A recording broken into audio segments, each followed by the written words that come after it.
A TV Canal Livre apresenta o programa Variedades, com o repórter Elias dos Santos. Muito bem, estamos aqui abrindo o programa Variedades no seu Canal 15, na sua TV Canal Livre, a TV que toda Santa Luzia vê. No programa de hoje, nós vamos falar sobre uma série de fatores. Principal manifestação, as manifestações de sexta-feira, dia 13, por várias partes do Brasil, e domingo 15, dia 15, por todo o Brasil. Nós vamos conversar com duas personalidades da cidade de Santa Luzia.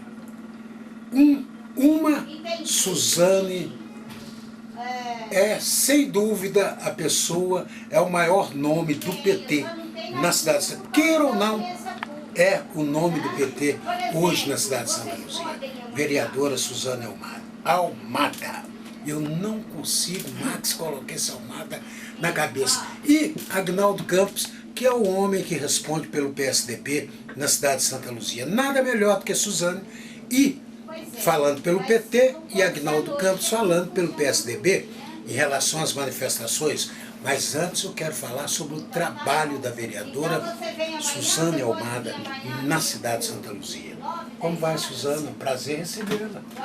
Prazer meu. E ao contrário, é um prazer para nós ser recebido por você no seu gabinete. Ok, isso aqui é a casa de todos os luzienses, né? Então a gente não achou mais justo, de fato, essa conversa ocorrer aqui. Mas agradecer mesmo o convite, a confiança da gente estar fazendo essa conversa aqui em nome do Partido dos Trabalhadores, em meu nome também, né? Com a cidade de Santa Luzia e outras pessoas que eu tenho certeza que prestigiam esse programa, que prestigiam o Canal Livre aí, que vocês estão de parabéns. É um dos poucos espaços que a gente tem, né, de comunicação tão direta aqui com a cidade, e aí que bom a gente poder aproveitar esse espaço para fazer esse diálogo. E aproveitando a oportunidade, agradecendo nosso amigo telespectador que fez o elogio, porque eu disse que a Suzane é muito bonita, e realmente é muito bonita.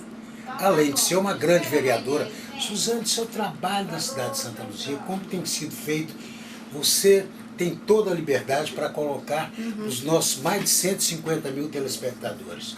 Fale sobre a Suzane, o trabalho da vereadora Suzane, que nós sabemos que é um trabalho fabuloso em Santa Luzia.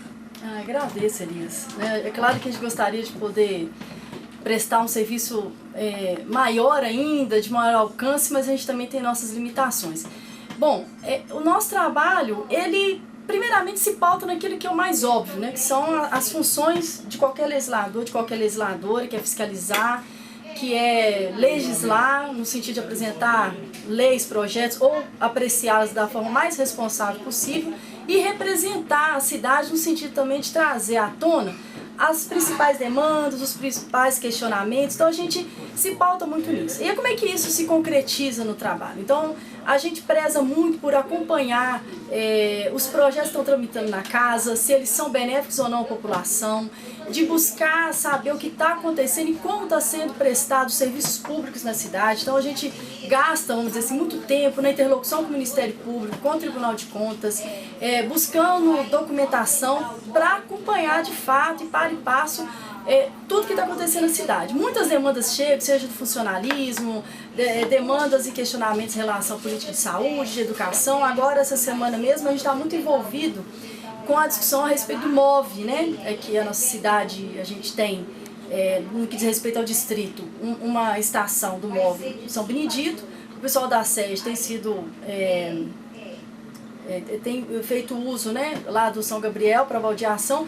E a forma como isso se implementou trouxe muitos questionamentos, muita queixa, e a gente, numa interlocução com a Assembleia Legislativa, conseguiu aí a realização que vai acontecer na próxima quinta-feira, dia 19, de uma audiência pública, tendo como tema o MOVE. Então, assim, só para exemplificar, essas demandas que são trazidas pela população... Que horas vai ser? Vai ser a partir das 10 da manhã. Então, como que a gente tenta encaminhar da forma melhor possível, fazendo interlocução com os setores e as autoridades que têm que nos dar respostas. Suzane, Trabalho social da vereadora Suzane, como tem sido? Pois é, a gente tenta se afastar muito desse perfil assistencialista, né, Elias? É necessário, para o avanço da política brasileira, e pensando muito a cultura da política aqui em Santa Luzia, que as pessoas veem no vereador e na vereadora um mini prefeito, e não é. Nós não temos a responsabilidade, nós não temos a atribuição de, por exemplo, fazer capina, tirar entulho, tirar asfalto. Isso não é. O que nosso papel é levar essas demandas para o executivo. É claro que, principalmente numa cidade que em algumas políticas as coisas não estão funcionando, às vezes substitui muitas vezes o trabalho do executivo, né, no sentido de tentar garantir direitos como acesso à saúde, acesso a outras políticas. Então, a nossa interlocução com os grupos é muito nesse sentido de buscar um melhor esclarecimento de quais são os direitos, aonde buscar esses direitos, no fortalecimento das políticas públicas, no fortalecimento dos grupos, para que os grupos também, os movimentos, as associações, as entidades, possam também fazer esse trabalho de disseminar a cidadania na cidade. Então, o nosso trabalho ele não tem um caráter assistencialista, mas tem um caráter de empoderar os grupos e as entidades para que todo mundo se sinta cidadão e cidadã e buscando os direitos aqui na cidade. O prefeito Calixto, as pessoas, a gente ouve crítica para lá, crítica para cá, e dá para perceber que a cotação dele vem caindo. Como que a vereadora vê essa situação a nível de prefeitura? Sim, é claro que hoje a gente precisa buscar profissionalizar, dar um caráter de transparência e de confiabilidade em tudo que a gente faz. Eu acho que daqui a uns meses seria até necessário mesmo fazer uma pesquisa na cidade, né, de como que a população percebe essa gestão. Da minha parte, enquanto legisladora, alguém que já está aqui 2 anos nessa casa, para mim uma das principais fragilidades dessa gestão, um dos principais problemas, é uma interlocução com a cidade muito baixa. Assim, você tem poucos canais de participação. Então você tem problema nos conselhos que existem, a participação dos usuários é muito baixa, ela é muito controlada por aqueles que representam o executivo, então não tem uma situação que é garantida a paridade. Quase sempre prevalecem as vontades do executivo, isso é ruim. A gente percebe que as associações, outros grupos que representam, né, as pessoas de forma geral, têm essa dificuldade. Assim, as políticas, os serviços, as mudanças que vão acontecer, nada é feito com uma participação real da sociedade. A gente sabe que nenhuma prefeitura em Santa Luzia... Muito centralizador, isso muito aí? Muito centralizador. A gente sabe que, Elias, os recursos nunca vão ser suficientes para tudo, né? A gente não vai ter dinheiro para resolver todos os problemas, a gente tem essa ciência. Mas tem uma forma diferente de fazer isso. Olha, população, nós temos em caixa esse recurso. Quais são as prioridades da cidade? Mas essa discussão de quais são as prioridades, onde que o dinheiro tem que ser aplicado, tem que ser feito junto com o povo. Não dá para ser só uma decisão de gabinete. Eu digo, nem nós aqui na Câmara, enquanto representantes da população, conseguimos também ter esse nível de interferência ou de interlocução para decidir junto com o Executivo onde a gente tem que aplicar dinheiro e quais são as nossas prioridades. Então, o que a gente percebe até então é onde há um desejo, uma decisão por parte unilateral do Executivo. Esse é o grande problema de Santa Luzia. Meu diretor, vou colocar meu óculos, não posso perder a oportunidade de ver a Suzane assim, nítida, claramente, viu? Exagero, né? Muito bem. Exagero, Suzane, como está o PT em Santa Luzia? Em Santa Luzia. Olha, a gente vem num processo de reorganização, né? Eu acredito que o partido está num processo de unidade melhor e mais avançado que em outros momentos da nossa história, né? Temos novos desafios, assim. Pela primeira vez a gente tem um governo do Estado, que é do mesmo partido. Então a gente tem o desafio de afinar a interlocução com o governo do Estado para trazer para essa cidade os benefícios necessários, aquilo que é de responsabilidade do governo estadual e a gente poder aplicar aqui. Esse para mim é um para-casa que a gente precisa... a gente já está perseguindo no sentido de fazer esses canais de conversa, de interlocução política com o governo do Estado e a gente precisa avançar. Então, esse é um compromisso que o Partido dos Trabalhadores tem, que é um compromisso bom, inclusive, né? É uma perspectiva positiva e interessante essa interlocução. Mas internamente a gente tem passado por um processo de intensificar a nossa organização, da gente estar mais presente nos bairros, de estar mais presente junto com os movimentos sociais, que historicamente sempre foi a nossa base, né, Elias? Assim, a gente sabe, e aí estamos vivendo um momento crítico de que talvez a gente tenha deixado para trás algumas coisas que eram os nossos pilares, mas eu digo que eu sou de uma parte do PT que isso ainda é muito caro e é muito importante, que é a nossa interlocução com os movimentos, com a base social, que foi quem fez esse partido ter sua origem. E como você vê o envolvimento do PT nessa confusão toda? Sim. É Pasadena lá nos Estados Unidos, é Petrobras afundando. Como que você vê? Porque, queira ou não, é com o PT. Claro, não, vamos... Eu digo que nesses dias a gente tem que fazer o exercício de colocar as coisas no seu devido lugar e os pingos nos is, né? Na nossa história brasileira, e aí eu vou ter que puxar a sardinha porque eu sou historiadora, desde a vinda da coroa portuguesa que a gente tem história de corrupção. Se você for ler lá nas origens, teve história de gente que veio porque era parente de alguém chegado da coroa, teve gente que veio e fez processo de licitação, coisa que o valha. No caso, a culpa é de Portugal? Não, eu só quero contextualizar. Não, eu pergunto, é de Portugal? Não, eu digo assim. Se fosse os holandeses, seria diferente? Não, da mesma forma, eu quero dizer o seguinte, que na nossa sociedade tem uma questão que está colocada, que alguns países conseguiram avançar mais e outros menos, que é esse combate à corrupção. Eu quero dizer assim, porque uma coisa que eu acho que, eu digo, nós, enquanto Partido Trabalhador, a gente tem que ser muito sensato e aberto e corajoso para fazer o debate. Isso. Mas as coisas têm que ficar no seu devido lugar. Porque a forma como está desenhado, parece que nós inauguramos o período de corrupção nesse país. E a corrupção, infelizmente, ela está desde a gênese dessa nação. Agora, nesse momento, quando o PT ele surge no final da década de 70 e no início dos anos 80, ele decide também fazer o jogo eleitoral, infelizmente, com isso veio também vários vícios. Dentre eles, a questão da compra de votos.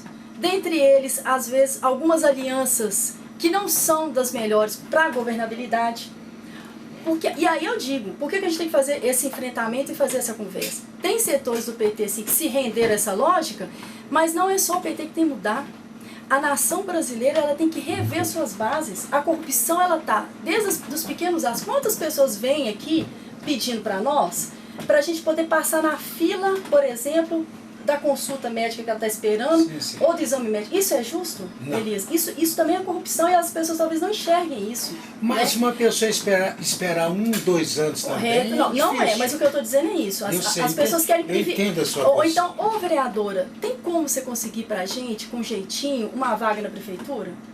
Entende? Eu digo assim, Claro. Tem uma questão da corrupção É o vício. que ela tá arraigada na cultura brasileira. E aí a hipocrisia nossa falar que isso é mérito somente do PSDB, que isso é mérito somente do PMDB ou só do PT. Eu acho que então assim, a gente quer mudança ou a gente quer mudar? Que são coisas distintas. Eu posso, eu quero mudança.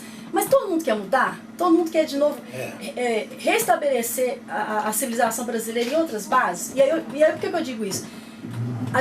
O PT tem sim que ouvir e fazer autocrítica, mas eu faço a crítica e a autocrítica quanto Partido dos Trabalhadores à esquerda. O que eu quero dizer com isso? Ainda bem que a gente está no processo democrático, que é legítimo qualquer tipo de manifestação. Mas algumas coisas me preocupam. Eu quero um partido que ele retome a sua história e aí que ele vai defender reforma política, que ele tenha que defender que chega de candidatos que são financiados pelas empresas, que na hora que eles são eleitos, eles defendem o interesse da empresa que financiou e não o povo.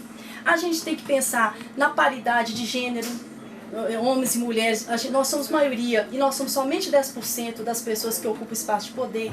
Eu quero um partido que faça reforma agrária, eu quero um governo que faça reforma no judiciário, eu quero um partido que democratize os meios de comunicação, que hoje ainda continuam sendo concessões que estão na mão de algumas famílias desse país. Claro.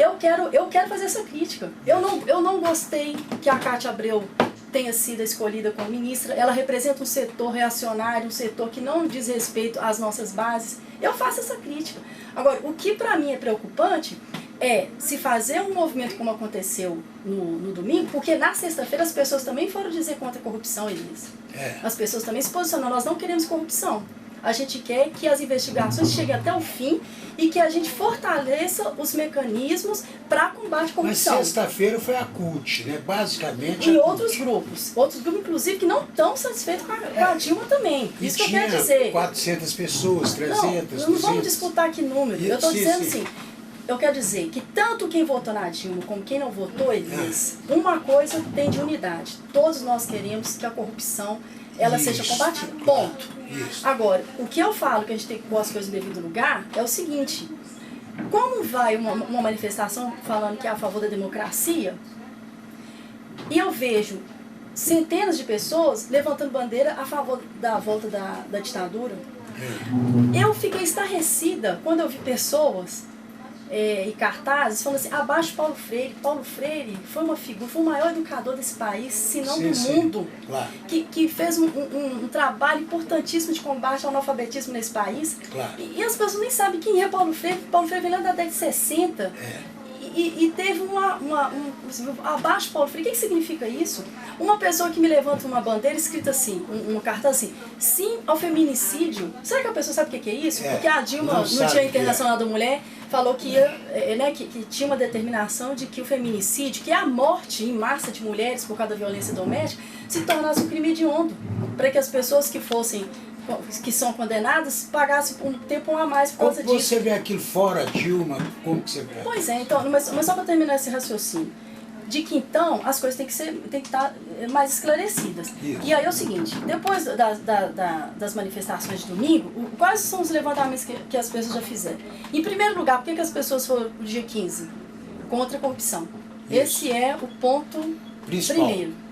E aí a gente tem que concordar, nós também não queremos corrupção. Claro. Mas nesse sentido que eu estou dizendo, é um combate à corrupção, não só a corrupção que o PT está envolvido, mas que todos os partidos estão envolvidos e vários outros setores da sociedade. A gente sabe que o judiciário está envolvido, o Ministério Público está envolvido. Escuta, quando o PT não era governo, quem mais combatia a corrupção no país, CPI, manifestação, era o PT e o PMDB. Mas o que você quer dizer com isso? Que o PT está interferindo para que não haja investigação? Não, eu digo, era o PT e o PMDB. Era ou não? Sim, quando não era governo. Deixa eu colocar aqui. Quando não era governo. Por que quando o PT é governo as coisas mudam? Ô Elias, então a gente está falando de um país diferente. Sabe por quê? Se a gente fizer uma série histórica, foram nesses 12 anos, principalmente a partir do governo Dilma, que as investigações foram intensificadas. E não houve nenhuma manobra por parte do governo federal de interceptar e falar não vai ser investigado. Entendeu? Aí que eu acho que a gente tem que fazer uma reflexão séria. Não, você não me entendeu. Eu estou falando em relação por exemplo, Delúbio preso. O que é que Delúbio era do PT? Gente, tesoureiro. Mas a minha fala inicial foi isso. Deixa eu só colocar. Aí veio o segundo que substituiu o Delúbio. Ele está aí na iminência de ser preso. O que ele é do PT? Tesoureiro. Eu não estou dizendo simplesmente PT. Isso a gente sabe que ocorre em todos os partidos. E eu reconheci que fiz na entrevista que o PT, a partir do momento que ele entrou na mesma lógica eleitoreira... Isso que você falou, correto. Porque qual que é a lógica eleitoreira? Claro. É prevalecer e ganhar a qualquer custo, e aí teve parte do PT que se rendeu a essa lógica, que aí isso gera o que a gente está vendo. Exatamente. Mas então assim, eu em nenhum momento estou falando que... Eu falei isso aqui. Claro. Nós não somos arautos da verdade plena. Claro. Todos nós estamos... a gente está aí passivo de cometer erros. Claro. Então assim, o PT tem que se rever, mas não é uma missão somente do Partido dos Trabalhadores. O país tem que se rever, isso que eu quero dizer. É o momento do país falar assim, o que a gente vai fazer para avançar, para que a corrupção ela não aconteça nem em relação aos partidos, nem em lugar nenhum. Isso é um mal. Vamos falar uma coisa. Câmara Municipal de Santa Luzia, desmoralizada, porque a realidade é esta. Desmoralizada com este assunto. Tivemos conversando com alguns caminhoneiros da cidade. Sim. E eles reclamaram que perderam o emprego, compraram caminhões e foram colocados fora da prefeitura para aí entrar caminhões de vereadores. Alguns que já prestavam serviço no lixo? Na coleta de lixo. Isso, na coleta de lixo. Eles falando que perderam o emprego, olha, repórter, comprei o carro, pagava tanto por mês e agora eu estou fazendo carreta aí de 20, 30 reais para não perder o meu caminhão. Certo. Enquanto isso, aquela Câmara, então eles acabam generalizando.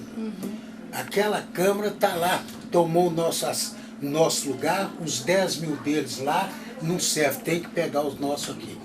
Como que você vê isso aí perante o povo? Nós tivemos conversando, entrevistando as pessoas na rua, todo mundo revoltado. Sim. E o pior, que eles vêm, na maioria, generalizando. Como que a vereadora vê isso? Primeiro, fala ali para a nossa Câmara, esteja à vontade, eu vou até virar para o lado de cá.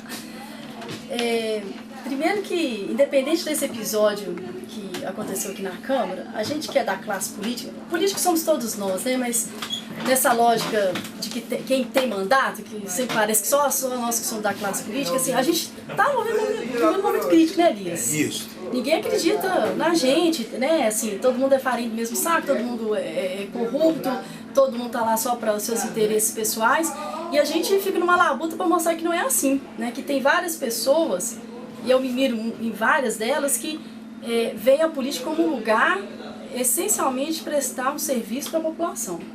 Ponto, né? Nós somos servidores públicos. Assim como eu sou professora, sou concursada como professora, aqui para mim é uma prestação de serviço para a cidade. Buscar meus caminhos para uma questão pessoal, eu vou fazer estudando, como eu fiz estudando, passando concurso, quero fazer mestrado, é assim que eu vou conquistar as minhas questões pessoais, aqui é para prestar serviço. Esse episódio, né, a gente fica limitado a dizer muitas coisas porque é uma investigação que está sob sigilo, né, tem questões estão com a Polícia Civil, outras já estão com o Ministério Público, o próprio Judiciário, e aí a gente não sabe muito como é que está essa dinâmica nos bastidores, que foi um golpe profundo aqui na casa, isso foi, né? E mais difícil ainda para a gente fazer interlocução com o povo lá fora, no sentido de você, olha, ainda que isso tenha acontecido, de ver por um viés positivo, né? Então significa que tem coisas nesse país que estão mudando, no sentido assim, tem investigação, que dia que aconteceu isso aqui, né? De chegar a esse ponto, assim, de uma investigação tão avançada, a gente não sabe quais vão ser os desdobramentos, se pessoas vão ser de fato condenadas, até onde isso vai finalizar, mas já ajuda a população a repensar mesmo, né? Repensar essa lógica, assim, de que não basta só a gente votar nas pessoas, não basta só eu ganhar um jogo de camisa, um saco de cimento e votei na pessoa e pronto, a responsabilidade não é mais minha, é sim. Se essa casa se a gente pudesse sempre ter pessoas controlando, fiscalizando, acompanhando o trabalho dos vereadores, dos outros níveis do legislativo, dos deputados, mas nós estamos falando aqui da Câmara, né? Eu tenho certeza que muitas coisas iam ser muito menores. Muitos malefícios que acontecem com a população, eles iam ser numa medida muito menor. Assim, é claro, a gente não pode jogar a responsabilidade só na mão da população, que rala, que muitas vezes só está em Belo Horizonte, nem consegue acompanhar as questões aqui da cidade no seu dia a dia, mas eu acho que esse recado a gente precisa ouvir, todos e todas nós, e pensar como que a gente acompanha a política dessa cidade. Se só vota e pronto, acabou, ou se a gente de fato vai fazer valer uma questão de escolher melhor, né? De ver a trajetória das pessoas, discutir quais são as propostas, discutir o que a gente quer mesmo para a cidade. Não adianta só resolver o meu probleminha, né? O meu probleminha no sentido assim, resolve a questão da minha família, arruma um emprego do meu irmão, tenta facilitar uma consulta, isso pode resolver naquele momento, mas as questões maiores da cidade ficam, né? E aí você pensar que pode ter pessoas aqui que estão envolvidas nisso e que o voto, né, desses vereadores, quando a gente vai discutir projetos, pode estar atrelado a ter ou não esses favores da prefeitura, é muito prejudicial, é sério. É sério, eu não posso acusar ninguém, porque quem sou eu, a justiça está fazendo esse papel de investigar, mas é terrível pensar que tem gente que vai votar aqui não porque é bom ou não para a população, mas porque tem esse favor a ser sempre lembrado e que isso que vai direcionar o voto, né? Bora. E a Suzana é candidata a prefeita? Eu não vou dizer é candidata a prefeita. Ninguém é. Ninguém é. Né? Mas a Suzana seria uma candidata a prefeita? da cidade de Santa Luzia? Ô Elias, o nosso foco, né, a nossa prioridade hoje é terminar bem o mandato e com isso ter legitimidade para pleitear uma reeleição a vereadora. A gente gostaria de estar aqui novamente para contribuir. Mas a gente também já deixou o nome, né, à disposição do partido, se isso for necessário, para representar o partido também numa disputa executiva. A gente sabe, né, todo mundo sabe, tem outros nomes, como tem o da Cristina Correia, que assumiu recentemente o mandato de deputada, foi candidata do Partido dos Trabalhadores no último pleito, então é legítimo também, né, o nome dela, muita coisa tem sido construída a partir dessa proposta. Mas as pessoas falam que legítimo é o seu nome. Bom, querendo ou não, a gente pode considerar que ela participou, né, do último processo eleitoral. E isso não dá para negar, teve uma votação expressiva, agora deputado. Exatamente. Então, por isso que assim, o nosso foco é esse, porque é isso que nós temos governabilidade, de tentar terminar o mandato da melhor forma possível e isso nos potencializar para a reeleição. O Senado, daqui uns meses, a gente não tem como antever. Né? Pode ser que algumas coisas mudem de tal forma que a discussão interna do partido até mude de rumo. Nesse momento, o cenário seria esse. Sabe? O cenário seria esse, como eu disse assim. Então, eu me coloco a serviço, se for necessário, mas tem um outro nome, que é um nome de peso no partido da Cristina Correia. Então, vai depender muito do contexto futuro. Vai depender muito do contexto futuro. Mas você que bom, não né? foge. Não fujo. Mas que bom que o partido tem dois nomes de mulheres, né? No momento que a gente acha, por mais que, né, a gente sabe, nesse momento Meu a nossa... diretor, ela falou que ela não foge. Não fujo, né? Eu acredito muito nisso. A gente tem tido esses percalços com a nossa presidenta, esse momento de crítica, mas eu acredito no potencial dela. Você não acha que você, como professora, falando presidenta, existe a palavra presidenta no Pai dos Morros? Mas olha, essa discussão de gênero, ela está avançando tanto, Elias, no sentido de ser a linguagem também, ela abarcar essas diferenças, né? Porque a gente fica incomodado às vezes quando fica a linguagem só no masculino, Então é a vida que muda a linguagem, né? É a vida que muda as regras gramaticais e não o inverso. Assim. Então a gente tem que ter essa liberdade mesmo, né? Suzane, talvez eu tenha deixado de fazer algumas perguntas. Então, você tem toda a liberdade para colocar no nosso fechamento. E já te agradecendo, né, por nos receber, né, Marcos? Claro, coloque tudo aquilo que eu não te perguntei, que você gostaria de colocar nos nossos telespectadores. Bom, eu acho que eu só vou mesmo compartilhar assim, sentimentos e coisas que eu de fato acredito. Acredito muito na importância da democracia representativa, que é essa em que a gente escolhe as pessoas, escolhe o prefeito, escolhe os vereadores. Para a democracia isso é muito importante.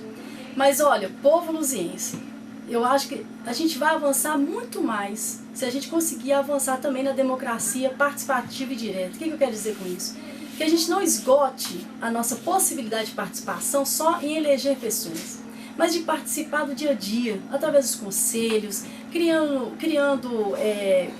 espaços como as associações, entidades, que a gente possa ter mais espaço de comunicação também, né, Elisa? Que a gente pudesse ter mais rádio comunitária, que a gente pudesse ter mais que é a única que tem TVs, exato, a gente podia, espaços na TV que isso empodera o povo, né? Assim, eu acredito muito nisso. O poder vem emana do povo. Então, Santa Luzia, ela vai mudar e algumas coisas que a gente já conseguiu mudar foi aumentando essa participação popular, né? E que o nosso mandato, que tudo isso ele esteja a serviço dessa meta, né? Que a sociedade brasileira, e especificamente a sociedade luziense, ela possa participar mais. Ela veja a política não como esse lugar do sujo, do feio, mas é o lugar da beleza, é o lugar da justiça. Porque enquanto a gente achar que política é um mar de lama, alguém vai estar ganhando com isso. E tenho certeza que não é o povo. Quando a gente começar a perceber que a política, sim, tem que ser ocupada pelo pobre, pelo negro, pela mulher, pela classe alta, por todos e todas, ela vai ser diferente. Porque ela não vai dizer só de um grupo ou de outro. Ela vai dizer para todo mundo, né? Ela vai estar a serviço de políticas públicas que atendam todas as pessoas e não só alguns privilegiados. Então eu acredito muito nisso. É isso que independente de estar com mandato ou não, como professora, como cidadã da cidade, enquanto eu estiver vivo, o meu esforço é de potencializar as pessoas e que todo mundo acredite piamente no poder que é a participação. Muito bem, você continua aí, programa Variedades. Tivemos com a vereadora Suzana Almada um papo tranquilo, um papo agradável e esclarecedor para você, meu amigo, minha amiga. Este é o nosso objetivo, é fazer um programa para a família, um programa para o povo da cidade de Santa Luzia. Você prestou atenção, dê a sua opinião, você também pode ver o nosso programa através do YouTube, programa Variedades com Elias dos Santos, e dê a sua opinião. Na volta, um intervalo, e na volta vamos conversar com Agnaldo Campos. Agnaldo Campos é o homem que representa o PSDB em Santa Luzia. De repente, ano que vem vamos ter embate aí, Suzano de um lado, Agnaldo Campos do outro, quem sabe. Variedades, TV Canal Livre, Canal 15, a TV que toda a cidade vê.